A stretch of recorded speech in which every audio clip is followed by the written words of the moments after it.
Bismillahirrahmanirrahim. Assalamualaikum warahmatullahi wabarakatuh. Di sini saya Alifa Renaldi NPM 201705144 dari kelas D ingin menjelaskan ADT untuk linked list, stack dan QWW. Abstract data type yaitu tipe data abstrak ADT pertama kali ditemukan oleh para ilmuwan komputer untuk memisahkan struktur penyimpanan dari perilaku tipe data yang abstrak. ADT merupakan sarana pengembangan sistem yang bersifat modular, memungkinkan suatu sistem dikembangkan oleh beberapa orang anggota tim kerja, di mana masing-masing anggota tim bisa melakukan bagiannya sendiri dengan tetap mempertahankan keterpaduannya dengan anggota tim yang lain. Tujuan abstrak data type atau ADT yaitu memisah struktur penyimpanan atau lokasi memori dari perilaku. Yang kedua, menyembunyikan informasi atau pengkapsulan, yaitu satu, perubahan implementasi ADT tidak mengubah teks program lain bila antarmuka tidak berubah. Yang kedua, pemakaian dan pembuatan ADT dapat dilakukan terpisah, hanya perlu kesepakatan antarmuka pemakaian ADT.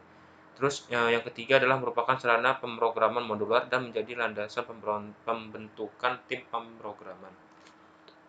Yang keempat merupakan sarana untuk membuat modul-modul yang menyerupai dengan konsep-konsep yang ditemukan pada domain persoalan. Linked list. Linked list adalah salah satu bentuk struktur data, berisi kumpulan data atau node yang tersusun secara sekuensial, saling sambung-menyambung, dinamis, dan terbatas. Linked list sering disebut juga dengan senarai berantai. Linked list saling terhubung dengan bantuan variabel pointer. Masing-masing data dalam linked list disebut dengan node atau sipul yang menepati alokasi memori secara dinamis dan biasanya berupa struct yang terdiri dari beberapa field. Ini perbedaannya antara array dengan linked list. Jika array adalah bersifat statis, kalau linked list itu dinamis. Kalau array penambahan atau penghapusan datanya terbatas, sedangkan linked list itu tidak terbatas. Yang ketiga perbedaannya yaitu kalau array itu random access, kalau linked list itu sequential access. Yang keempat perbedaannya itu penghapusan array tidak mungkin. Kalau penghapusan linked list itu mudah.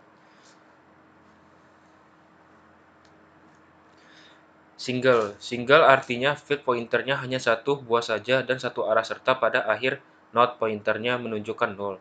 Linked list artinya node-node tersebut saling terhubung satu sama lain. Ini adalah head, di mana item yang pertama masuk akan menjadi head duluan, dan item yang paling pertama masuk yang paling masuk pertama kali itu akan menjadi tail karena bertumpuk. Double linked list merupakan suatu linked list yang memiliki dua variabel pointer, yaitu pointer yang menunjuk ke node selanjutnya dan pointer yang menunjuk ke node sebelumnya. Setiap head dan tailnya juga menunjuk ke 0. Bisa kita lihat di sini. Ini adalah contoh double linked list. Lalu kita masuk ke source kodenya. Di mana di sini kita using namespace std, kita memakai include studio.h, yostream, conio.h, dan std lib.h. Pertama kita deklarasikan struct tnode, di mana tnode ini adalah deklarasi pertama, artinya untuk membuat membuat pertama kali objek untuk dimasukkan objek yang lainnya. Terus kita masuk ke indata, lalu di sini tnode dikali next, lalu tnode dikali head, tail, lalu masuk ke void init, di mana head sama dengan 0 dan tail sama dengan 0 karena head dan tail ini belum ada isinya karena belum dimasukkan data. Terus isMpt ini gunanya untuk mengecek apakah di dalam head tersebut itu masih kosong atau tidak. Nah, kita masuk ke if, di mana if sama dengan tail sama dengan 0, return 1, lalu s return 0. If-nya jika tailnya sama dengan 0, maka di return 1 menampilkan bahwa isMpt bahwa linked list tersebut atau head-nya ini sudah kosong. Nah, jika sudah terisi, maka else return 0. Lalu void insert depan, ini insert depannya untuk menambahkan data baru. Rumusnya t0 dikali baru, baru sama dengan neo t0. Baru tanda panah data sama dengan data baru. Lalu baru tanda panah ke kanan sama dengan next sama dengan 0. Terus if SMPT sama dengan 1, di mana head. Nah, head ini tadi kan sudah dimasukkan data, maka head ini sama dengan tail, terus tail sama dengan baru. Jadi jika ada data yang masuk, maka head tersebut sudah diisi oleh data yang baru dimasukkan. Lalu tail sama dengan next sama dengan 0. Nah, jika else baru sama dengan tanda panah kanan next sama dengan head. Jadi head sama dengan baru. Jadi headnya yang baru dimasukkan itu menjadi head yang baru, sedangkan yang head sebelumnya itu menjadi data.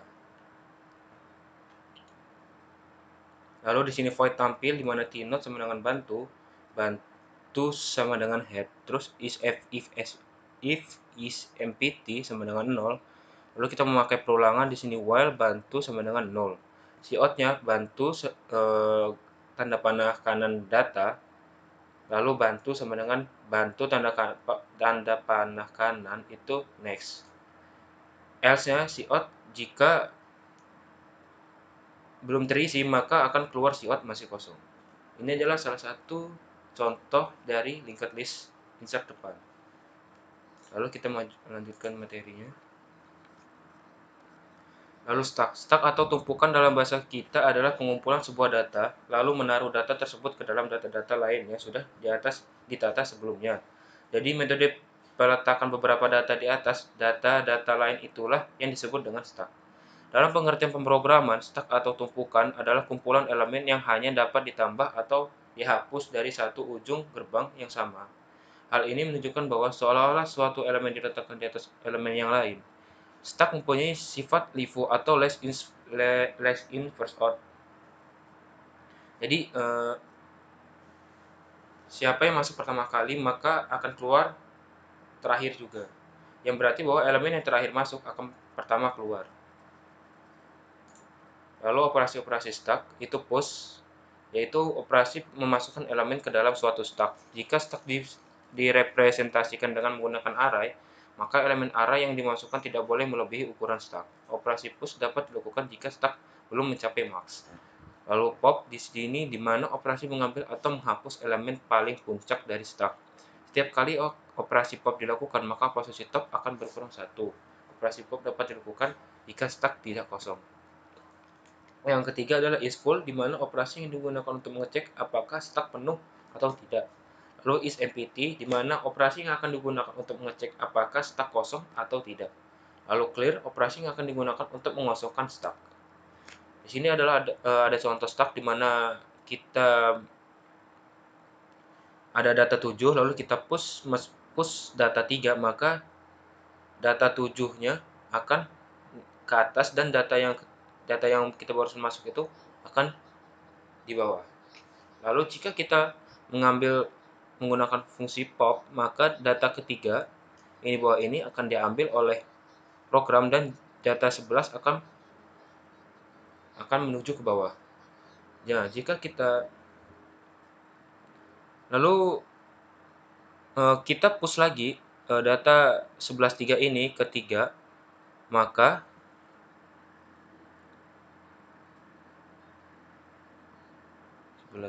berarti kalau jika kita mengepopkan data ketiga, diambil lagi data yang dari 11 itu di 11.3 dipopkan, maka 3-nya diambil oleh program, dan jika kita push lagi maka push ke data ke-21, maka dari data 21 ke atas dan data yang ketiga menuju ke bawah. Dan jika kita pushkan lagi ke data 1, maka data 21 dan 3 akan menuju ke bawah, akan mengisi data 1 dan data 1 akan menuju ke atas. Ini contoh adalah stack yang kehidupan sehari-hari. Misal kita ingin mengambil beberapa piring yang ada sebuah tumpukan, maka kita harus mengambil satu persatu. Lalu kita masuk ke source kodenya. Di sini masih ada fungsi stack.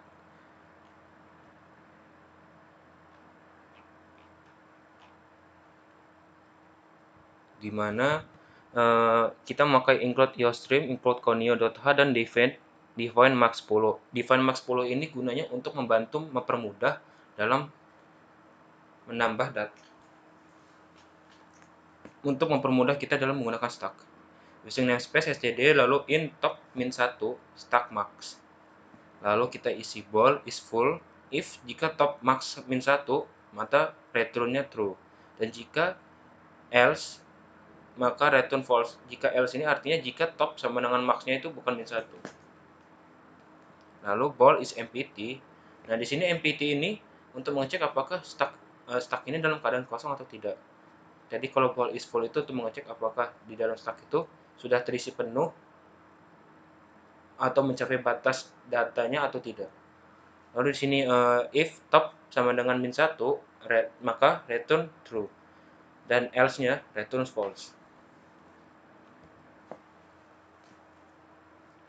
Lalu void push is full, cout stack sudah penuh. Nah, jika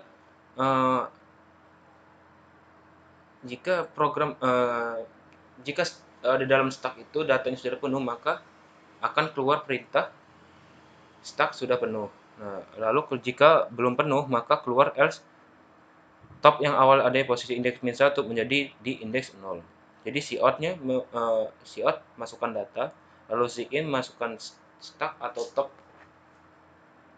lalu cout pada indeks keberapa si akan masuk ke top, lalu cout endl, lalu cout data telah ditambahkan. Dimana kalau kita menambahkan pada indeks ke-4 maka keluar cout data telah ditambahkan. Baiklah, kita coba saja. Di sini sebenarnya saya mempush data 4, maka data pada indeks ke-0 data 4 telah ditambahkan. Lalu jika saya push lagi,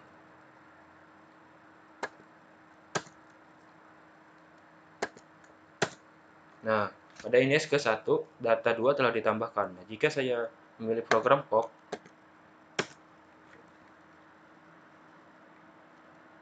nah ada indeks ke-1 dalam stack diambil. Nah, jika saya mengecek lagi, nah di sini pergerakan top sama dengan 1. Nah, dilihat dari indeks ke-1 sama dengan 2. Karena kita sudah ambil data yang ke-1-nya itu, sehingga tersisa data indeksnya cuma 2. Nah, jika saya clearkan semua, maka di data tersebut ini tidak ada data lagi karena sudah dihapus semua. Lanjut ke materi.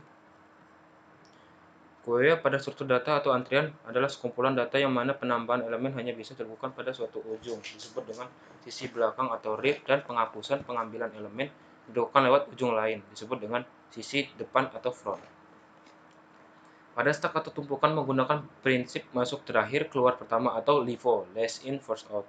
Maka pada QW ada atau antrian prinsip yang digunakan adalah masuk pertama keluar pertama atau FIFO, first in first out. QW atau antrian banyak kita jumpai dalam kehidupan sehari-hari, contohnya antrian mobil, tiket tol, antrian mahasiswa mendaftar, dan lain-lain. Contoh lain dalam bidang komputer adalah pemakaian sistem komputer berbagai waktu atau time sharing komputer system, di mana ada sejumlah pemakai yang akan menggunakan sistem tersebut secara serempak.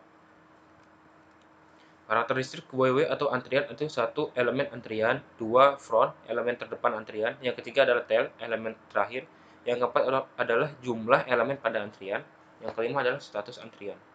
Operasi pada QW atau antrian ada 3, yaitu 1. Menambah item pada belakang antrian, yang kedua adalah menghapus elemen depan dari antrian, yang ketiga adalah kosong, mendeteksi apakah pada antrian mengandung elemen atau tidak. Operasi QW. 1. Create, untuk menciptakan dan menganalisasi QW dengan cara membuat head dan tail sama dengan min 1. Yang kedua adalah isEmpty, untuk memeriksa apakah antrian sudah penuh atau belum dengan cara memeriksa nilai tail. Jika tail sama dengan min 1 maka empty. Kita tidak bisa kita tidak memeriksa head karena head adalah tanda untuk kepala antrian atau elemen pertama dalam antrian yang tidak akan berubah-ubah. Pergerakan pada antrian terjadi dengan penambahan elemen antrian belakang, yaitu menggunakan nilai tail. Yang ketiga is full, untuk mengecek apakah antrian sudah penuh atau belum. Dengan cara mengecek nilai tail, jika tail sama dengan max min 1, karena max min 1 adalah batas elemen array pada C, berarti sudah penuh. Yang keempat adalah NQW, untuk menambah elemen ke dalam antrian. Penambahan elemen selalu ditambahkan di elemen paling belakang. Penambahan elemen selalu menggerakkan variabel tail dengan cara increment counter tail terlebih dahulu. Yang kelima adalah DQW, digunakan untuk menghapus elemen terdepan atau pertama head dari antrian dengan cara menggeser semua elemen antrian ke depan dan mengurangi tail dengan satu. Pergeseran dilakukan dengan menggunakan looping. Yang keenam ada clear, untuk menghapus elemen-elemen antrian dengan cara membuat tail dan head sama dengan min 1. Penghapusan elemen-elemen antrian yang sebenarnya tidak menghapus array namun hanya mengeset indeks pengaksesannya ke nilai min 1 sehingga elemen-elemen antrian tidak lagi terbaca. Yang ketujuh adalah tampil, di mana untuk menambahkan nilai-nilai elemen antrian menggunakan looping dari head sampai dengan tail. Terima kasih dari saya. Apabila penyampaian materinya saya berikan banyak melakukan kesalahan, saya mohon maaf, dan kepada Allah saya mohon ampun. Wabillahi taufiq wal hidayah. Wassalamualaikum warahmatullahi wabarakatuh.